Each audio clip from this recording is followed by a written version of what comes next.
Welcome to this explainer. Look, if you're a multifamily homeowner, a landlord, or managing a facility with shared laundry here in San Diego County, you already know that a down machine is a massive headache. We're keeping this clear, specific, and totally fluff-free today. We're going to break down exactly why commercial laundry equipment fails, and more importantly, how you can get your operations back online fast using real data straight from local pros. Here's our quick roadmap for today. We'll cover the commercial duty cycle, the anatomy of dryer breakdowns, common washer failure signs, the true costs of downtime, and finally, service costs and safety. Okay, let's jump right into Section 1, the commercial duty cycle. So, the real secret to understanding why these machines break down so often lies in this concept called the duty cycle. Basically, this is the intense, continuous operational usage a machine endures. We're talking back-to-back cycles with almost no rest. A commercial machine doesn't just work a little harder, it works constantly. When you've got a coin-op machine sitting in a busy laundromat or an apartment complex, it's subjected to a relentless beating that fundamentally changes how fast its internal parts wear out.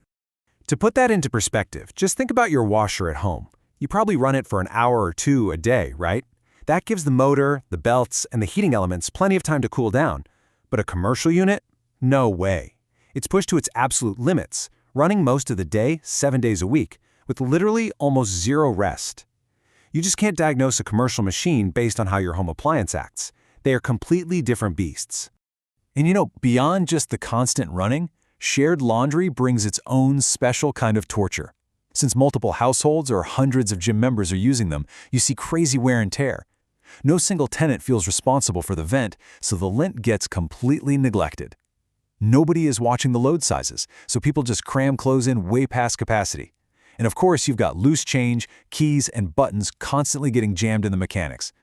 Moving on to Section 2, anatomy of dryer breakdowns. The good news here is that most commercial dryer failures are strictly mechanical, meaning they're actually super easy to diagnose. If your dryer is running but just won't heat up, you're almost certainly dealing with a fried heating element, a tripped thermal fuse, or a bad gas valve. Now, if it's squealing or tumbling really slowly, that relentless duty cycle has probably chewed up the belt, the idler pulley, or the drum roller. And if clothes are taking forever to dry and the machine physically feels hot to the touch, that points straight to a clogged vent line, which goes right back to that neglected lint we were just talking about. All right, Section 3, common washer failure signs.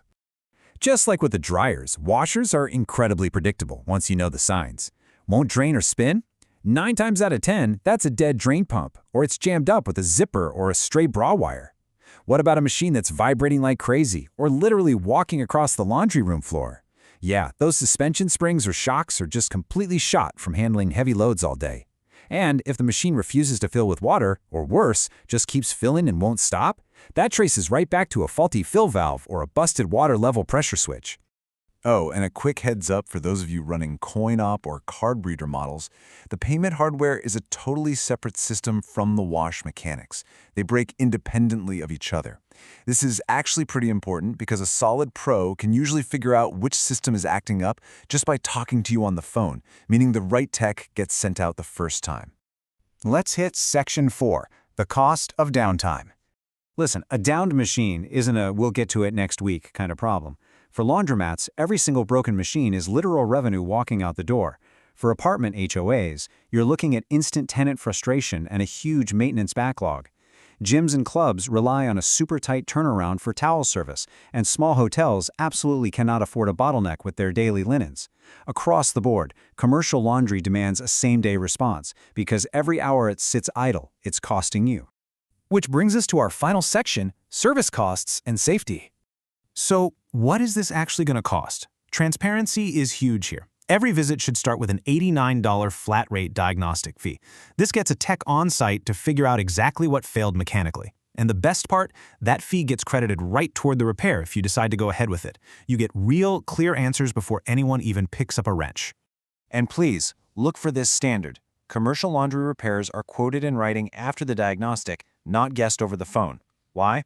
Because parts and labor vary wildly depending on the brand, the age of the unit, and whether they're stacked. If someone is throwing out guesses over the phone without looking at the machine, they're doing you a huge disservice, and it almost always leads to hidden costs later on. Finally, we have to talk safety. These commercial units draw a ton of power. If you see sparks, if you smell burning, or if a breaker flips and refuses to reset, do not mess around. Shut the machine down immediately. Do not run it again under any circumstances. Grab the phone and call a commercial technician right away at 858-988-7787. Tell them exactly what's happening so they can safely get out there and secure your equipment. Understanding that duty cycle and knowing the common failure signs is really your first line of defense. So, as we wrap up this explainer, I want to leave you with this.